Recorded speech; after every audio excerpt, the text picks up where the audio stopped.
Ini setan berbicara, berbisik-bisik dengan istri kita. Lalu istri kita mengikutinya. Ini maksudnya apa ini? Istri kita punya kedekatan batin dengan setan itu. Kenapa istri kita dekat dengan setan? Karena dia jauh dengan suaminya. Dia jauh dengan kita. Kenapa dia jauh dengan kita? Banyak faktor.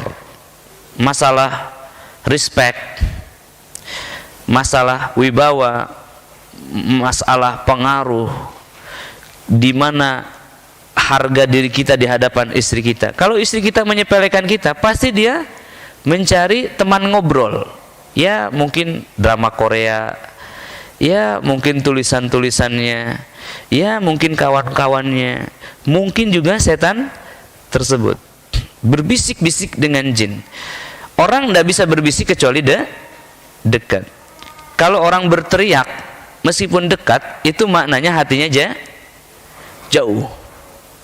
Nah Bapak dan sekalian, ketika dikatakan seseorang dicintai jin, artinya itu tidak pernah sendirian. Pasti seseorang itu juga mencintai jin itu. Betul apa tidak? Enggak Ustaz, ini sepihak jin mencintai saya. Tidak mungkin lama cinta itu kalau sebelah tangan.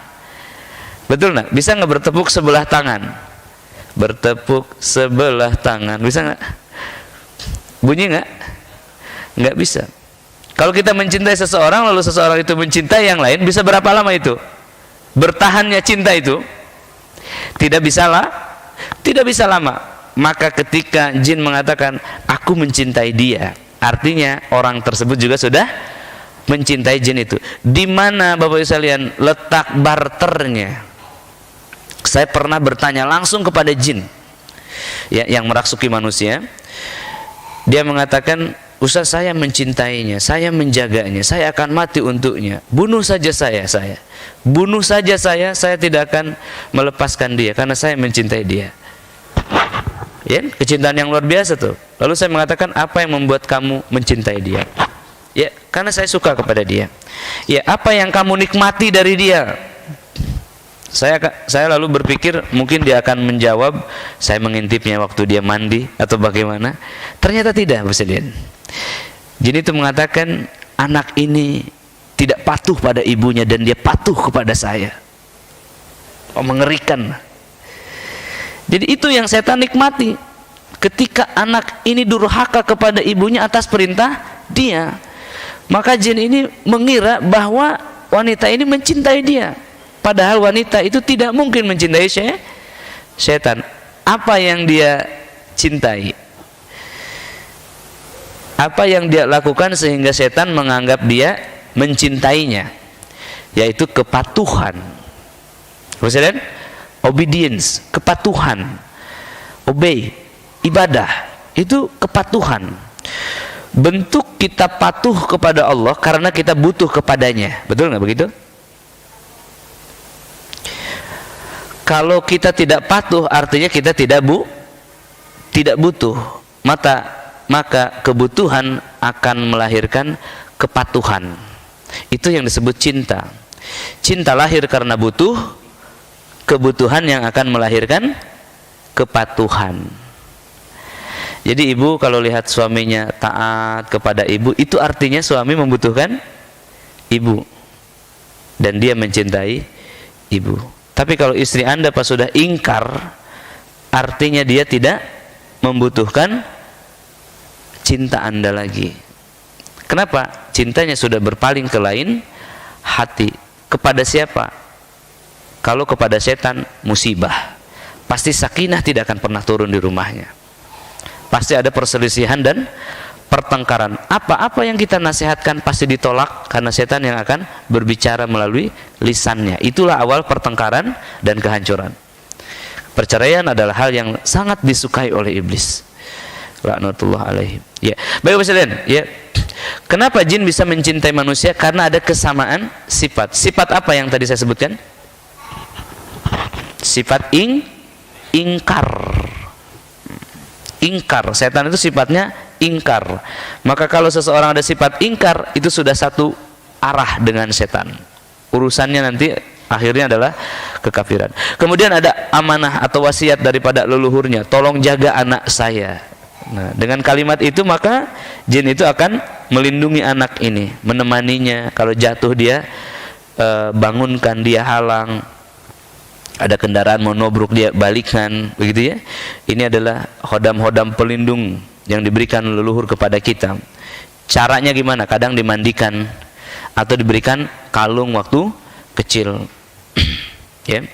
Atau diberikan akad berupa salaman, ya, berupa satu mantra. Ya. Atau cukup dengan diturunkannya ilmu dan anak itu mengikuti ilmunya, misalkan memijat dan anaknya pun bisa memijat, mengikuti profesi ayahnya. Ini adalah yang disebut amanah, wasiat, keturunan, titisan. Ya, jadi Bapak Ibu sekalian, seluruh ilmu titisan itu adalah ilmu setan. Ini ada titisan dari Prabu titik-titik misalkan. Artinya ada ilmu setan dari setannya Prabu titik-titik. Bisa nggak begitu? Bisa. Ya.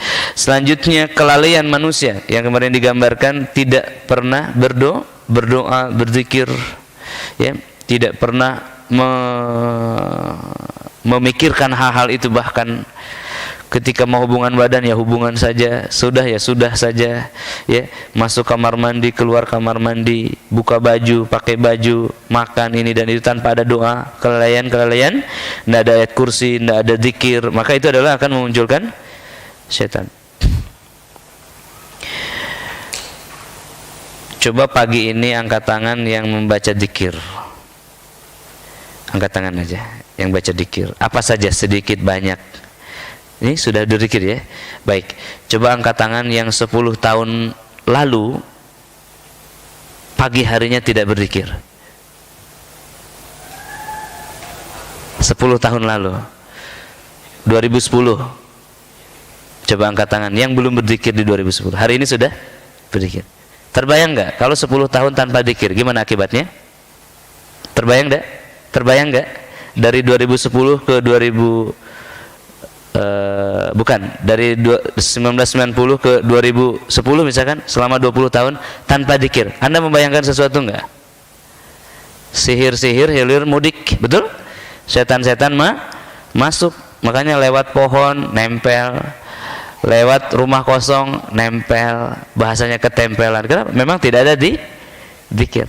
Hari ini kita menganggap biasa saja zikir, Ustaz, karena sudah biasa. Tapi kalau 10 tahun tanpa zikir, apa yang terjadi? Coba besok jangan berzikir, coba sehari saja, apa yang terjadi? Resah, gelisah, tidak menentu. Begitu Bapak sekalian? Ya.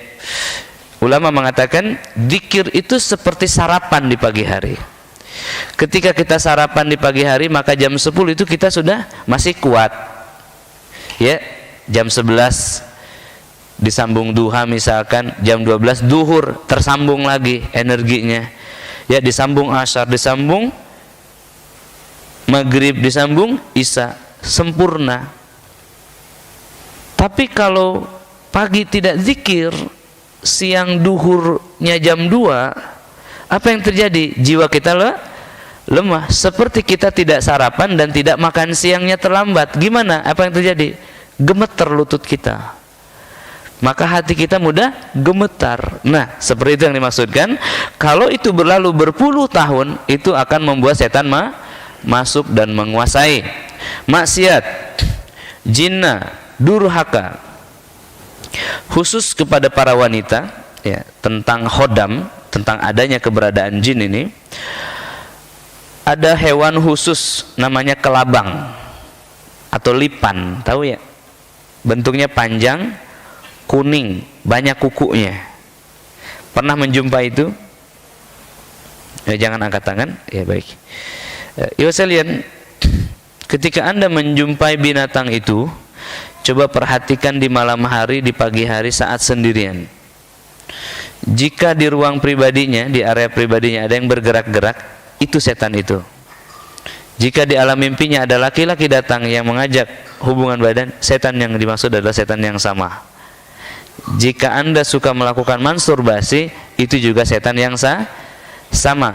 Juga setan yang sama yang membuat hubungan dengan suami tidak harmonis. Ketika dia hancur, maka kelabang itu akan nampak jelas dalam keadaan lemah, bunuhlah dia. Biasanya jinnya baru akan merasuk dan mati. Ini setan khusus yang membuat wanita bermaksiat. Ada juga setan yang bisa membuat laki-laki bermaksiat dengan maksiat yang sama, membuat syahwat seseorang bergejolak, atau namanya hypersex. Ya, hypersex. Ya, ini ada kisah, Bapak sekalian. Ya baik, waktunya cukup ya. Ada kisah dari Halmahera, namanya Anas. Beliau usia 14 tahun dikirim ke Gontor di Jawa. Tujuannya agar dalam waktu 10 tahun ke depan beliau kembali sudah menjadi ustadz. Ayahnya siapkan 9 hektar tanah di Halmahera. Ya, Bapak sekalian, sesampainya di Gontor, Anas ini ada kebiasaan baru. Dia sering pipis. Lihat, awal mulanya pipis, bolak-balik ke kamar mandi, pipis terus. Awalnya mungkin dia mengira perubahan cuaca, ternyata bukan. Selain pipis, dia ada ritual lain, yaitu onani. Misalnya, jadi orang tidak ada yang tahu ketika dia bolak-balik kamar mandi, ternyata selain pipis juga dia onani. Ya. 7 tahun kemudian, waktu berlalu, hafalan Anas ini tumpul. Dosa jinnah membuat otak kita rontok.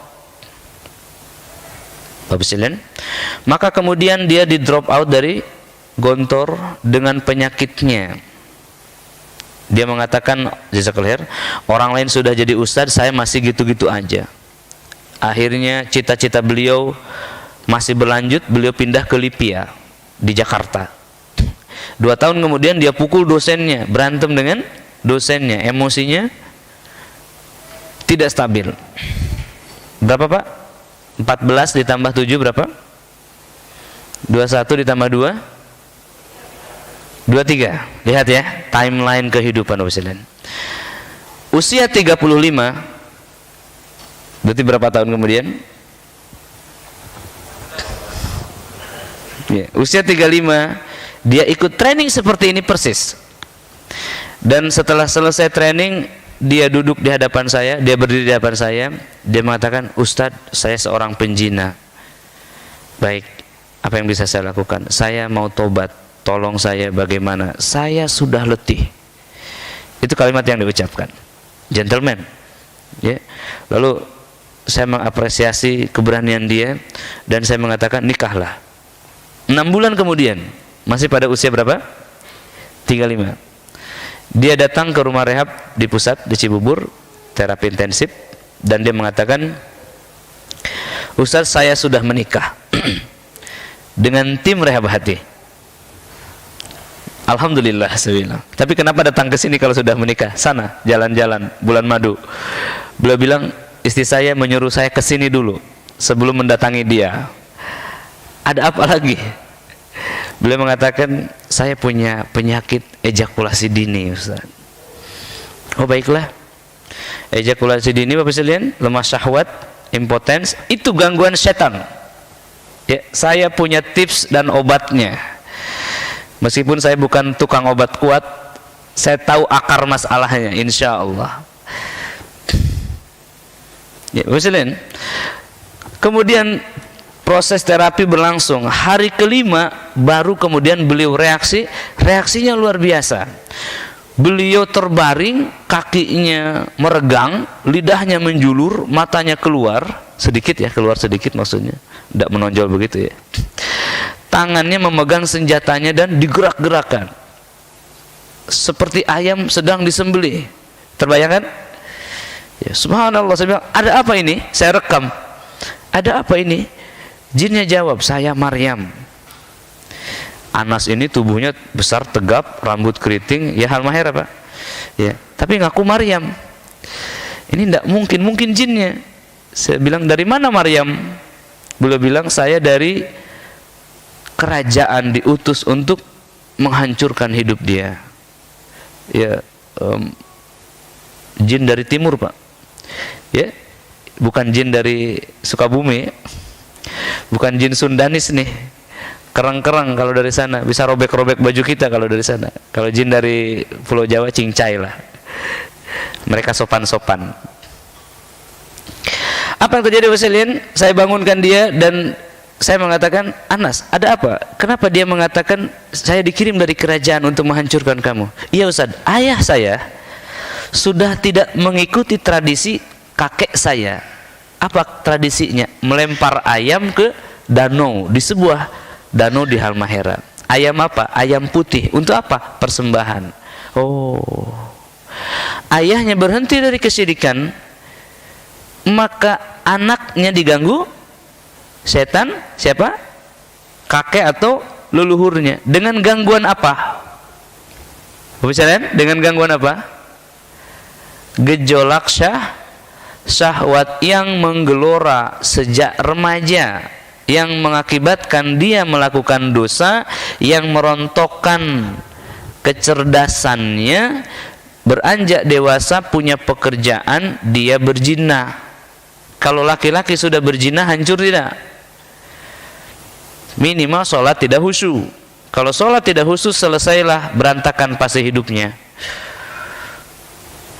Lalu saya tanya, benar Ustaz, jadi setelah saya pindah ke Jakarta, keluar dari Lipia karena di drop out, saya bekerja di Matraman jadi debt collector. Sudah kezaliman di atas kezaliman. Apa yang terjadi? Ketika saya punya uang Ustaz, saya punya kesempatan untuk memanggil wanita-wanita malam. Kalau uang saya habis, pria juga saya bantai. Waria. Berapa harganya? 50.000 beliau bilang. Terus kalau tidak ada pria, saya melihat binatang pun terangsang. Kalau semua itu tidak ada, saya ambil pisau, saya hisap darah saya, baru saya akan merasa puas. Tapi tidak lama akan terasa lagi gejolak itu, dan saya lakukan itu lagi. Saya letih Ustaz. Lihat, orang yang berhenti dari dosa karena apa? Letih Ustaz.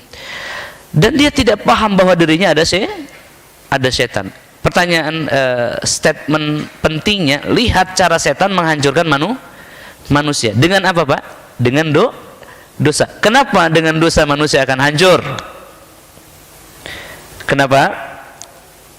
Karena jauh dari Allah, karena mengingkari Allah. Sama seperti setan, ingkar. Ini yang disebut chemistry. Oke, itu Anas. Bapak sekalian, apa yang terjadi 6 bulan kemudian? Ini timelinenya saya hafal betul ini. Ya, 6 bulan kemudian beliau ada acara di Tower ISQ, bukan yang kemarin, yang beberapa tahun silam. Kemudian ada seorang laki-laki dengan gamis putih menggandeng seorang wanita berhijab, kepalanya botak. Saya bilang, ini siapa? Kok ada laki-laki ke sini? Ini kan acara muslimah. Dia bilang, Ustaz, kenal saya enggak? Siapa ini? Iya, Ustaz dari mana? Jenggotnya udah panjang. Ya. Kemudian saya bilang, ini saya Anas Ustaz, saya Anas. Oh iya Anas, apa kabar? Dia bilang, baik Ustaz, istri saya sudah hamil 3 bulan. Luar biasa enggak? Luar biasa perubahannya. Hari ini sedang ramai dakwah tauhid di mana? Di Halmahera. Beliaulah fasilitatornya. Ramai sekarang, sudah terbuka beberapa rumah rehab di Maluku, beliaulah fasilitatornya. Beliau yang menghadirkan tim kami ke sana. Nah, Bapak Ibu sekalian, lihat poin-poin penting daripada apa ini yang saya bahas di sini.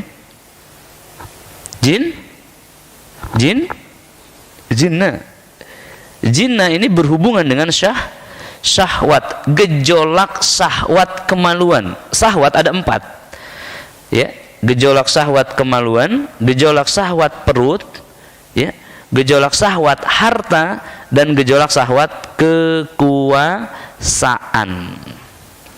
Kita bisa selamat mungkin dari syahwat perut, belum tentu yang di bawah perut. Kita bisa selamat dari syahwat yang di bawah perut. Level berikutnya adalah godaan harta. Kita selamat dengan godaan harta. Level berikutnya adalah godaan kekuasaan. Itu yang disebut nafsu, syahwat. Setan masuk melalui pintu-pintu syahwat ini.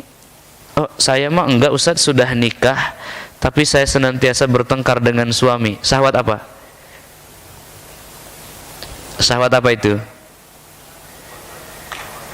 Syahwat kekuasaan, ingin menguasai suami. Ingin menguasai suami, ingin memimpin suami.